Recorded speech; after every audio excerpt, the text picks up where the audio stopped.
Losing weight isn't just a physical transformation, it's a total rewiring of your brain, your body, and your biology. And if you've ever felt off while losing weight, this is why. So let's say this, you've been eating clean, you've been moving more, and the scale's going down in the right direction, but you feel exhausted, you feel foggy, moody, and constantly craving different foods. Let me tell you, this is not failure. This is your brain and your body trying to keep up with the change that's going on. Hey, I'm Trevor Buccieri, and I've helped my patients drop nearly 600,000 pounds, but the real win is that I've been able to actually help them feel clearer, calmer, and more in control as their weight actually drops and comes off. And today what I'm gonna do is actually walk you through the 5 ways that weight loss actually rewires your body and your brain, and how to use these shifts to your advantage so your body starts working with you as opposed to against you. So here's what we're going to be covering today. Number 1, what actually happens to your brain and your body during fat loss? Number 2, why cravings spike right before you have a breakthrough? Number 3, the hormone rebalance that's quietly changing everything. Number 4, why clean eating isn't enough and what you actually need instead. And number 5, how to build a body that actually stays lean because it loves how it feels. Because most people actually focus on how to lose weight, and almost no one talks about what happens to you while you actually are doing that, while it's actually happening.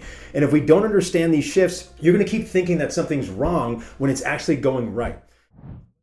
Number 1, what actually happens to your brain and your body during fat loss? So most people actually think that losing weight just means eating less and moving more, right? But under the hood, the body is actually undergoing a full system reboot.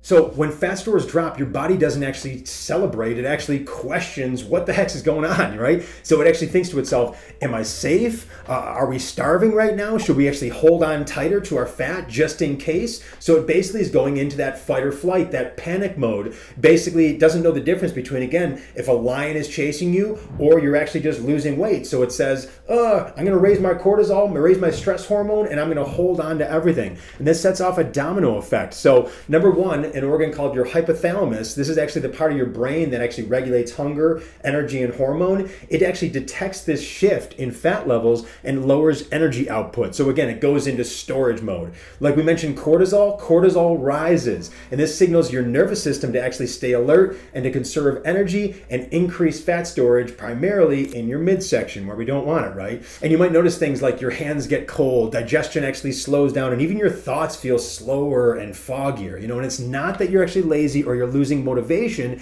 it's your biology of your body actually adjusting to what's going on here. And it's just like a phone, if we have a cell phone here that goes into low battery mode to preserve power, your body actually goes into the preserve fat mode when it actually feels uncertain of a situation here. So how do we shift this? Here's how you do it. So your body, and this is more of a mindset thing, your body isn't fighting you, it's actually protecting you. Your job is to actually give it that safety signals that it needs so it can actually let go. And you do this by being consistent, because eventually it's going to catch on to what's going on and say, oh, okay, I'm safe. Let's do this. So real quick, if you're looking to lose inches, lose weight, feel better while you're doing it here, I'd love to offer you a free midsection treatment as my way of saying thank you so much for watching. Just head over to midsectionmelt.com or click the link below to grab yours now. You'll see measurable results on the spot, or we'll pay you $50 for your time. So let's get back into it here with number 2, why cravings spike right after a breakthrough. So here's what nobody's telling you. Your cravings are actually a sign that your body is about to break through. It's about to actually make that progress that we've been wanting so long. And at the beginning of fat loss, your hunger hormones, they actually are going through chaos. So let's talk about those. So leptin drops. This is the I'm full hormone, right? Telling your body, hey, I'm full, you don't have to eat anymore. So your leptin levels drop. So your brain actually thinks that it's still hungry. And then we have ghrelin, another hormone here. This actually increases. This is the I'm hungry hormone. Basically, we have cravings, right? So that increases, meaning we have more cravings, and it makes you actually, crave fast fuel, especially say sugars and carbohydrates. And then we go ahead and add in the fact that dopamine, our feel-good hormone, is tied to taste and reward. Boom, cravings hit hard in that situation. But here's the truth. When you actually stick with it and you nourish your body with satisfying taste-centered meals, those same hormones start to reset and they start to calibrate and they start to regulate. And your cravings actually don't disappear overnight, but they actually do shift. You actually stop wanting junk food over time. You actually start craving foods that give you energy and satisfaction. And that's why so many women say, I was dying for sugar for 2 weeks, okay? And then it just stopped. All right, that's the whole idea of being consistent with it, because eventually it will shut off, it will regulate, and you'll be good to go, and you'll be on that movement in the direction that you want to be going. So here's how to shift this. Don't run from the cravings. Actually decode them using the right foods as tools, those taste-centered foods that we were talking about. And these cravings are a signal of change, not failure. So just keep that in your mind here. So number 3, the hormone rebalance that's quietly changing everything. So fat loss isn't just about losing inches or weight, it's about hormonal rebalancing. And when you actually start nourishing your body better, especially after years of undereating or overeating, here's what actually begins to happen. Number 1, your cortisol level actually starts to drop, especially when it's paired with better sleep, better recovery, and real taste-centered food that's actually working for your body as opposed to against it. Secondly, insulin sensitivity improves, which means that your body actually stores less fat and uses fuel more efficiently. This is amazing because your body says, hey, I don't need this fat anymore. I'm going to use that as fuel. I'm going to get rid of it. All right, that's exactly where we want to be going.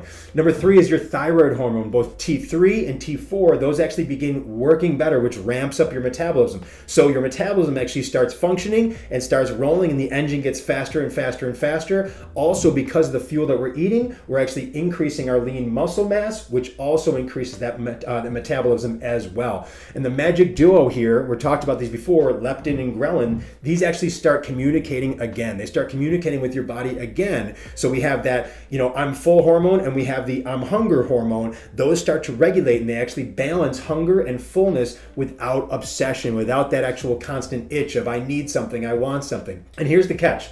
This shift happens quietly and gradually. You won't feel it like a dramatic before and after, but you will notice it over time with that one word we said before, consistency. You go longer between meals without thinking about food. Your mood stabilizes, you sleep deeper, and you stop obsessing over every bite. So here's how to shift this. When your hormones actually begin to line up and you actually become more in sync, fat loss feels natural, not forced. So stick with it, be consistent, it will happen. Number 4, why clean eating isn't enough and actually what you need instead. You can eat chicken, broccoli, and salads all day long and still gain fat, feel miserable, or binge at night. And here's the reason why, is because clean eating often ignores what your brain actually needs, which is satisfaction, taste, and truly emotional safety, really, at the end of the day.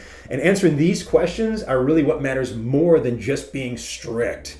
Number 1, are your meals actually protein rich? So are you actually keeping yourself full? Number 2 is, are you using fruit-based carbohydrates to actually regulate blood sugar and support energy? And this is also going to be actually decreasing your cravings massively because you're getting the carbohydrate your body needs. And number 3, and this is probably the most important, are your meals enjoyable enough to actually stick with them consistently? In other words, do they actually taste amazing to the point where you look forward to eating them, just like you would actually the foods that you were told aren't good for us, all right? And if the answer is no to any of those, it's time to actually fill in those gaps right there, because that is going to give you fluidity, it's going to give you consistency. And when you remove all the joy from food, your brain actually rebels. And when you actually bring taste-centered balance back, your brain relaxes and your cravings lose that power.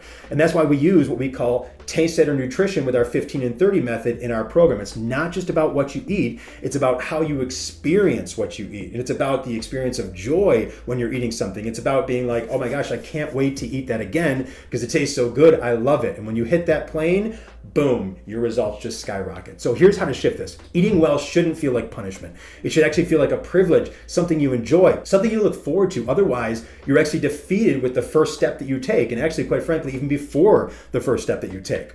So number 5, how to build a body that stays lean because it loves how it feels. Here's the thing about fat loss. It isn't just about what happens during the process, it's about what your body learns during the process. And when you do it right, 4 things happen. Actually, probably more than that, but we're going to talk about 4. Your metabolism actually becomes more flexible, so it can actually handle food without storing it as body fat. It says, hey, I'm safe, you're putting the right things in, I'm going to utilize that, and I'm going to actually burn additional fat on top of that. All right, secondly, your muscle mass increases, which means that your metabolism increases. So you become stronger, you become more stable, you become more resilient, and you're able to burn more more fat 24/7 because of your metabolic increase here. Number 3, your nervous system becomes calmer. You don't actually crash at 3 p.m. or panic over social events anymore. And number 4, and probably most importantly, your identity shifts. So actually how you perceive yourself and how you see yourself actually shifts. And you start seeing yourself as someone who takes care of their body, who takes care of their well-being, not just for a number on the scale, but because you actually like how you feel and you like how the process feels. So here's how to shift this. Your body wants to feel good, so help it feel amazing through consistency with what you eat, and it'll actually help you stay lean for life, for good, because no one wants to go back to the starting line again. And there you have it. Weight loss doesn't just shrink your body, it actually rewires you from the inside out. Your brain, your hormones, your cravings, they all shift as your body actually learns a new way to operate. And the more you actually nourish it with what it needs and what it likes, the more the body actually works with you as opposed to against you. Again, this isn't about restriction, this is about strategy. And when you actually get this right, finally, real results become sustainable, long term. So if this made something finally click for you, please go ahead, follow or subscribe, because this is just the beginning of learning how to actually get results without going through punishment. And if you know someone who actually would benefit from this, I'd so appreciate if you'd share it with them. It's because of you that we're able to actually make a difference. So thank you so much. Again, my name is Trevor Buccieri. Thank you so much for investing your time with me. I know it's your most valuable asset, and I appreciate it more than you know, and give your best to the rest of your day. Take care.